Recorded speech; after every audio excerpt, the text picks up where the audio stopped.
Hello and welcome to another video of mine, and in today's video I'm going to be going through some coins that I bought, and also I'm going to tell a story that it's pretty heartbreaking actually. I ended up buying some coins. As you can see, they are World War One gold sovereigns, so, and as it suggests, 1914 up to 1918. I bought these from a local dealer of mine who bought them in probate, and he ended up telling me the story of how it transpired that he ended up getting the coins himself. The guy who bought was a young man, and he sadly passed away.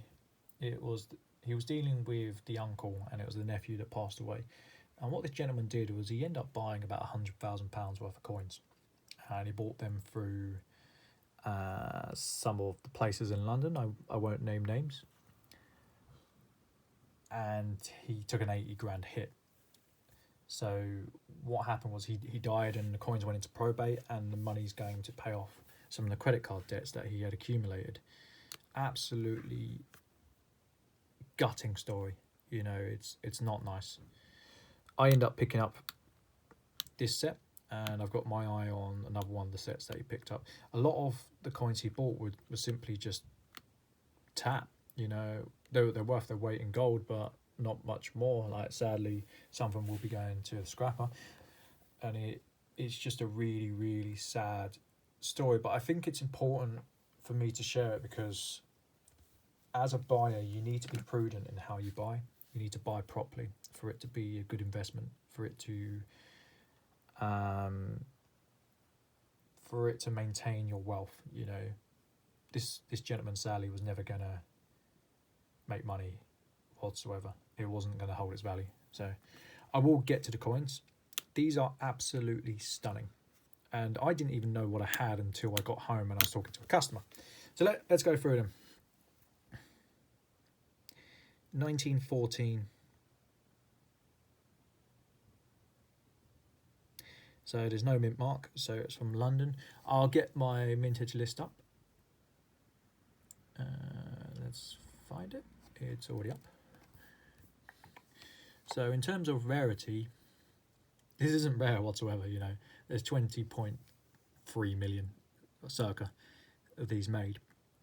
Not rare in any way, shape or form, but the quality is so good. I made a list earlier, and I looked at the NGC population report. The highest that's come from 1914 is an MS66. Would I dare to say this is as good as an MS66? I think it would be close. I'm not sure it would be. Let's go on to ×2 magnification.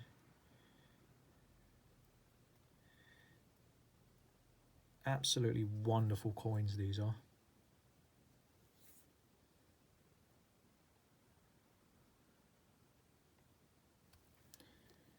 So I wasn't really sure what I paid spot for these off the gentleman I bought from. I think this is the pick of the bunch. Again, I looked at the population report. The highest is a 65 on this, so it's a 1950 no mint mark, so it's from London. And sorry, the one before, the 1914, is 11.5 million. This one's 20.3 million. But this is absolutely stunning. Do I think this would be the top grade? Potentially. I don't know for a fact, you know, grading is subjective. But this is an absolutely amazing coin. It doesn't matter how many are minted. It really doesn't.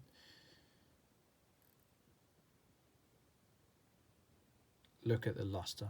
Absolutely amazing. It's not perfect. Look, there's a little small dink here. You know,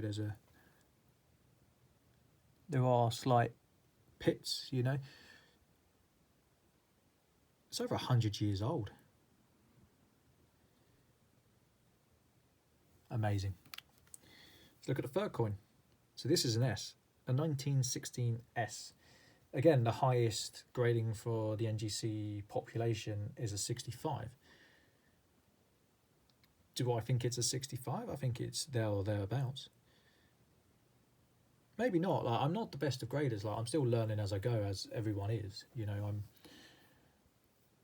I'm doing okay. But in terms of mintage for the 1816, you're talking a 1.2 million coin. This is starting to hit the sweet spot in terms of mintage and quality.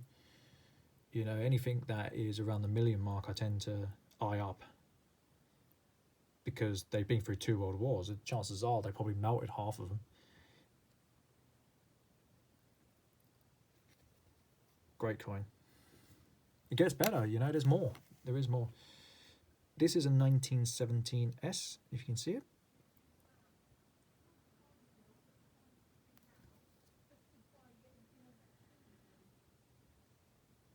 So in terms of mintage for this, you're looking at a 1.6 circa, or 1.7 if you're rounding up. Again, fantastic coin, amazing luster. The highest on this again is a 65 on the population report. I don't think this one is as good as the last two. I think the last two are better.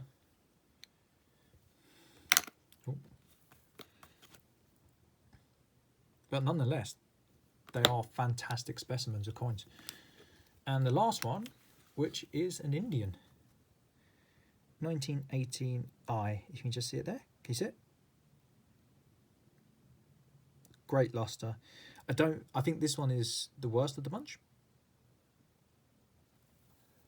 It doesn't, it's a wow, but it's not a wow. You know, it's a really nice coin. It's a solid coin, but it's not on this level. You know, again, like the population report of 65 is the highest. Would this grade a 65? I don't know. Maybe a 63. Maybe I'm grading low. You know, I'd be more than interested to hear people's opinions on them. I was actually going to sell them to a customer earlier, and I said, I've got something really special you're going to see. And this is before I'd even really looked at them. In the end, I quoted him 20% over spot. I said, look, I think they're worth more. If you're getting coins at top of population, I do genuinely think they're going to be worth more than spot over 20. But you don't know what skeletons come out of the closet when they get graded. What do you guys think, you know?